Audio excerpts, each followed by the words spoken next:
नमस्कार दोस्तों। असली सवाल, मृत्यु के बाद क्या। ईश्वर के लिए जन्म और मौत एक खेल है।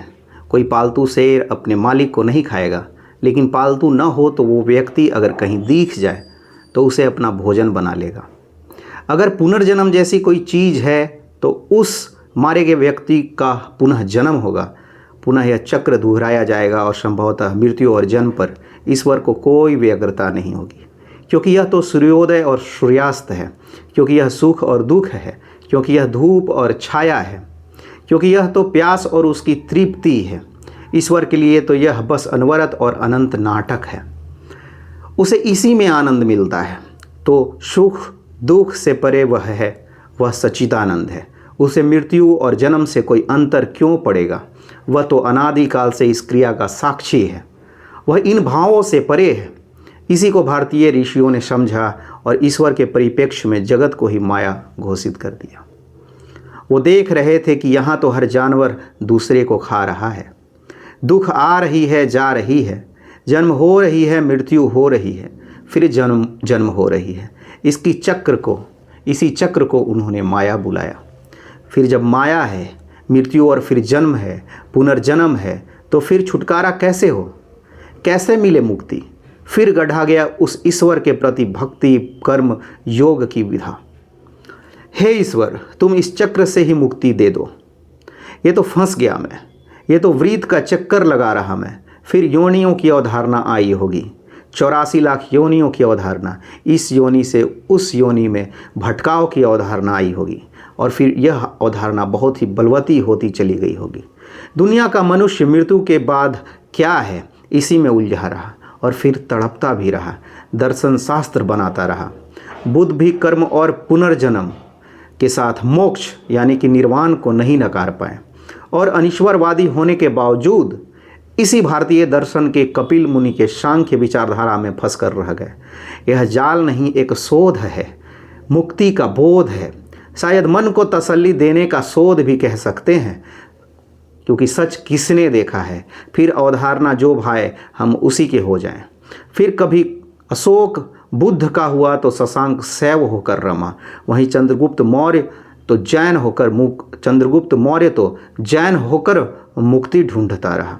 भूखा रहकर उसने शरीर त्याग दिया।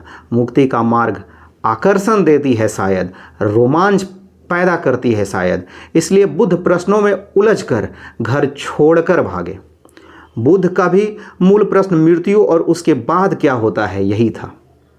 यही मूल प्रश्न तो कठोपनिषद के नचिकेता का भी था।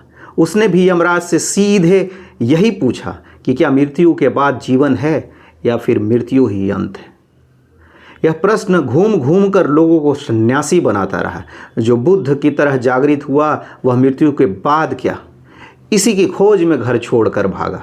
दरअसल बुद्ध पहले व्यक्ति थोड़े न थे जिनका इस प्रश्न से सामना हुआ था, बल्कि उपनिषद तो ऐसे ही प्रश्नों से भरी पड़ी है। नचिकेता तो एक उदाहरण है। अष्टावक्र गीता को देखिए। यह बात कर रही है कि कोई प्रारब्ध कर्म नहीं, कोई जीवन में मुक्ति नहीं, कोई मृत्यु में मुक्ति नहीं। बस मैं अपरिवर्तनीय हूँ, बस मैं हूँ हर समय हर जगह। आदि गुरु शंकराचार्य तो यही कह रहे हैं निर्वाणाष्टकम में। मैं मृत्यु नहीं हूँ, न ही मैं उससे भयभीत हूँ। न मेरे माता हैं, न मेरे पिता हैं।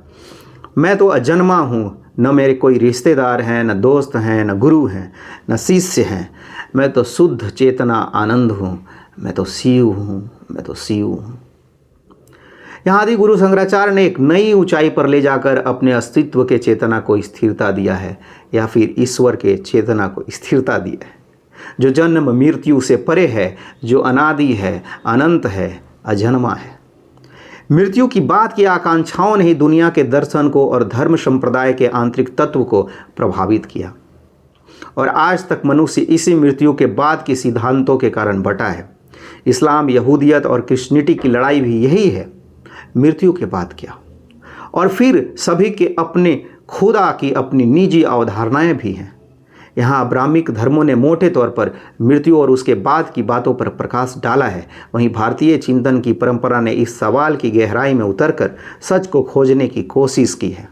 हर बिंदु पर प्रकाश डाला गया है और फिर उसी प्रकाश में सवाल फिर से कहीं खो गया है, यह कहते हुए कि अस्तित्व में हमेशा हूँ, क्या मृत्यु क्या जन्म। हालांकि कोई भी अब्राह्मिक धर्म पुनर्जन्म नहीं मानती, लेकिन स्वर्ग नरक में उनका पूर्ण विश्वास है। मृत्यु के बाद व्यक्ति कहीं रहता है, इस बात में उनका पूर्ण विश्वास है।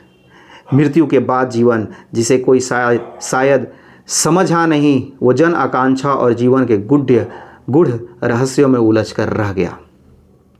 तमाम मूलभूत लड़ाई के कारण के तह में आज दुनिया में इसी प्रश्न ने आग लगाई है, मृत्यु के बाद क्या।